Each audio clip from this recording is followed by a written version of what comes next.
Welcome to this Getting Started video from Patton Academy. In this video, we'll show you how easy it is to configure a Patton gateway with an E1 or T1 interface for 3CX. An important reminder, the device must be in the same LAN subnet and or locally routed subnet as 3CX, including its site-to-site VPN. Also, after connecting the gateway to your network, Patton recommends using their Smart Node Discovery tool to help you find its IP address on your network. In the next few minutes, we'll take you through these 4 steps. Add and choose a device, PSTN line setup, port configuration, and finally uploading your configuration. The process is almost the same whether you are configuring for E1 or T1. There's only a few differences, and we'll show you those as we go along. Ready? Let's get started. Step 1. Add and choose a device. From your 3CX Management Console, where we are right now, go to SIP Trunks, and then click on Add Gateway. In the dialog box that comes up, choose Patton in the Select Brand dropdown. For our example in this video, we are selecting for a SmartNode 4970A. So for Select Model Device, we choose this for a T1 interface. And switching to our E1 video, for an E1 interface, our choice looks like this. Set the number of physical PSTN ports on device to the total number of the device ports, not the ports to be used. Set the main trunk number to your line number acting as a catch-all destination, in other words, your main number. Press OK to save your configuration. Step 2. PSTN line setup. Now you need to define some device and line-specific options. Under Trunk Details, set the registrar. Enter the IP address for your Patton device. The gateway is set with this static IP after the configuration is uploaded. Device subnet mask. Set the network mask for the device. Tone set selection. Select the country in which you are using this device. If the country is not listed, inquire with your telco for the tone set used for your line and select a country with that specific tone set. Verify the number of SIM calls. This is typically already populated for you like you see here.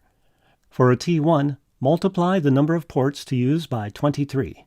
In our case, 4 ports times 23 equals 92 SIM calls. For an E1 device, multiply the number of ports by 30. In our case here, that's 4 ports times 30 equals 120 SIM calls. You can usually accept the defaults for the other settings on this page. Step 3. Port configuration. For port configuration, click on the Options tab and scroll down to the PSTN Gateway Options section. Set these options for outbound calls to the PSTN network. For the signaling protocol, your selection is determined by your interface type. For E1, the default option is DSS1, and for T1, NI2 is the default option. Overlap dialing. This defaults to yes. Yes means the gateway will get any further digits after the initial call is received and ensure that all digits are sent to the 3CX phone system. Hunting mode. All ports are placed in a hunt group, and this setting selects how the Patton device allocates the ports while placing outbound calls. Normal. Always starts from the first port. This is the default as you see here. Cyclic means spread the calls evenly across all ports in a round-robin manner. Ports already in use are skipped, and the next available port is used. Default IP route. Enter the default network gateway to be used by the Patton device. DNS server IP address. Set the DNS server IP to be used by the Patton device. And if you have a Patton Cloud account, add your organization key to the Cloud Connect field. Click OK to save your configuration. Now you can see your new gateway added to the list of SIP trunks. Our T1 entry looks like this, and our E1 entry looks like this. Step 4. Upload your configuration. Now click the device entry itself to enter its details page.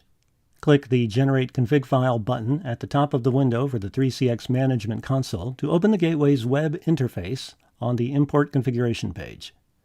The generated configuration file is downloaded to your browser. Log into the Gateway's web UI. Username is administrator, and no password needed here on our example unit.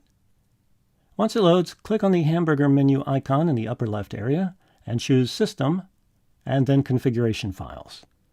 Select Startup Config if it isn't already selected. We want to add a configuration file, so click on the plus sign in the lower left corner of the window. Click on Browse in the Add Configuration File window and select the generated configuration file that you just downloaded. It should be in your browser's Downloads folder. Leave the Save As Radio button set to Startup Config and click OK to upload it. Your generated config file now appears in the Configuration Files window. Again, using the 3-bar or hamburger menu on the left, select Reboot. A confirmation box asks if you are sure. Click Yes. While the device reboots, go back to the 3CX Management Console. And here you can verify that the device's port trunk status is now available. Its indicator has changed from red to green. Manage your inbound calls and add rules for routing outgoing calls using the Inbound Rules and Outbound Rules menu options. You can find more information on these topics at 3cx.com.